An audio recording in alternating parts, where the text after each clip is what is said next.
Hello everyone, I hope you all are fine.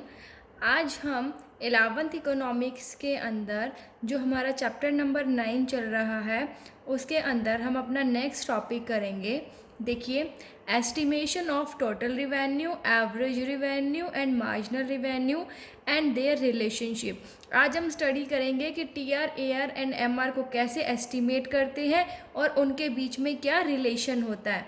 देखिए, हमने अपनी लास्ट वीडियोस के अंदर भी स्टडी किया है कि जब हमें टोटल रिवेन्यू कैलकुलेट करना होता है वो किसके इक्वल होता है, एवरेज रिवेन्यू मल्टीप्लाई क्वांटिटी, या फिर मार्जिनल रिवेन्यू का समीशन जो होता है वो क्या कहलाता है, टोटल रिवेन्यू। और एवरेज रिवेन्यू को कैसे निकालते हैं हम, total revenue divided by quantity. देखो, total revenue is equal to average revenue multiply quantity, average revenue is equal to total revenue divided by quantity. और मार्जिनल रिवेन्यू किसके इक्वल होता है, total revenue of N term minus total revenue of N minus one term. अब इनके बीच में relationship क्या है, देखिए हमने परफेक्ट कंपटीशन के थ्रू भी पढ़ा है और मोनोपोली और मोनोपोलिस्टिक के थ्रू भी पढ़ा है, तो वही मिक्स रिलेशनशिप है। हमने क्या पढ़ा था, देखिए, when TR is increasing at a constant rate MR should be constant. मतलब टीआर और एमआर का रिलेशन पढ़ रहे हैं हम कि जब हमारा मार्जिनल रिवेन्यू, ठीक है, क्या कांस्टेंट, देखो टोटल रिवेन्यू जब कांस्टेंट रेट से इंक्रीज होता है मींस मार्जिनल रिवेन्यू क्या है, कांस्टेंट है, ठीक है। और ये किसके अंदर होता था, परफेक्ट कंपटीशन के अंदर, जहां पर एआर किसके इक्वल होता था, एमआर के इक्वल होता था। नेक्स्ट है, when TR is increasing at a diminishing rate MR should be diminishing. Monopoly और मोनोपोलिस्टिक की कंपटीशन के केस में क्या था कि जब हमारा मार्जिनल रिवेन्यू क्या था, डिमिनिशिंग, ठीक है, मतलब टोटल रिवेन्यू जो है वो डिमिनिशिंग रेट से इंक्रीज हो रहा था। क्यों, क्योंकि मार्जिनल रिवेन्यू घट रहा था, मार्जिनल रिवेन्यू घट रहा है तो टोटल रिवेन्यू इंक्रीज हो रहा था बट डिक्रीजिंग रेट से, ठीक है। ये हमने मोनोपोली और मोनोपोलिस्टिक कॉम्पिटिशन के अंदर भी स्टडी किया था। कहते हैं when TR is maximum MR is zero, ठीक है। हमने स्टडी भी किया था कि जब मार्जिनल रिवेन्यू जीरो होता है तो टोटल रिवेन्यू अपने मैक्सिमम पर होता है, और जब मार्जिनल रिवेन्यू नेगेटिव होता है तो टोटल रिवेन्यू क्या होता है, डिमिनिशिंग, घटता है। ऐसे ही एआर और एमआर के बीच में रिलेशनशिप स्टडी करेंगे।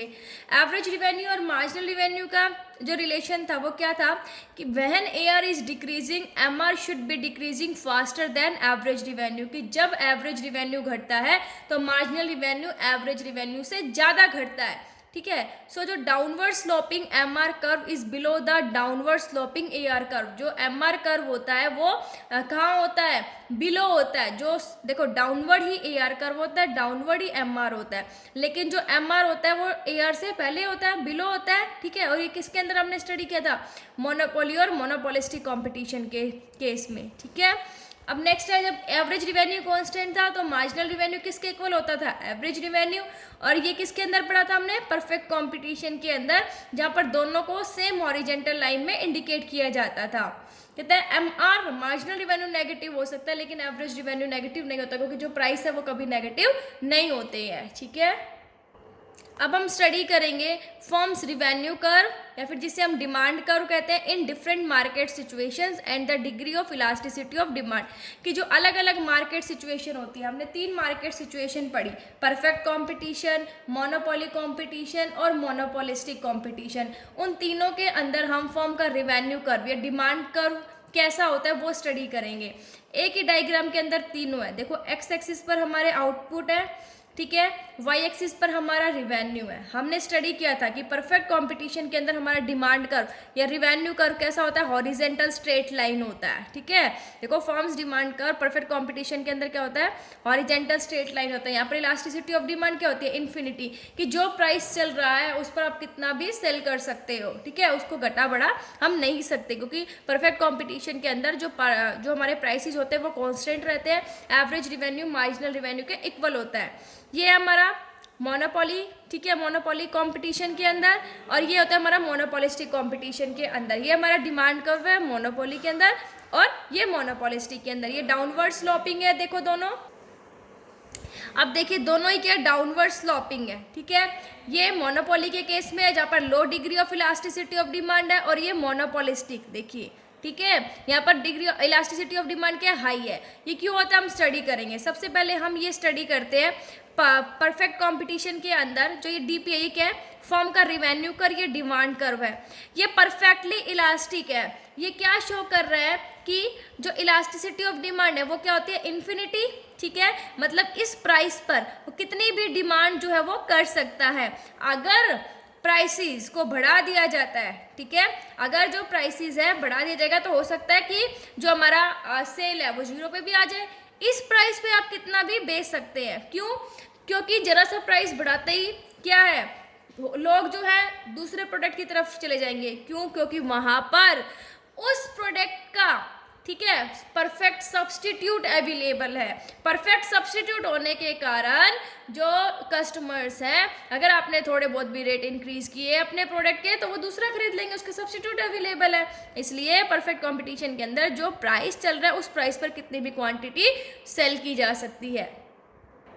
अब देखिए, ये मोनोपोली है। मोनोपोली क्या होता है? मोनोपोली मार्केट कौन सी होती है? जहाँ पे एकाधिकार होता है, ठीक है, कुछ ही लोगों के हाथ में होती है वो चीज़, मतलब उनके पास एकाधिकार होता है।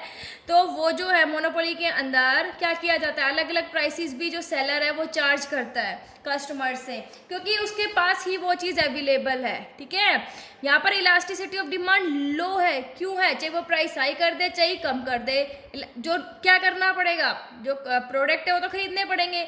लेकिन ये डाउनवर्ड स्लोपिंग क्यों होता है? क्योंकि सेलर को भी पता है कि अगर उसे अपने प्रोडक्ट बेचने हैं तो उसे अपना जो प्राइसेस है वो कम करने पड़ेंगे, ठीक है। लेकिन इसके अंदर जो इलास्टिसिटी ऑफ डिमांड क्या होती है, लो होती है, क्योंकि मार्केट के अंदर इसका कोई सब्स्टिट्यूट ही अवेलेबल नहीं होता, ठीक है।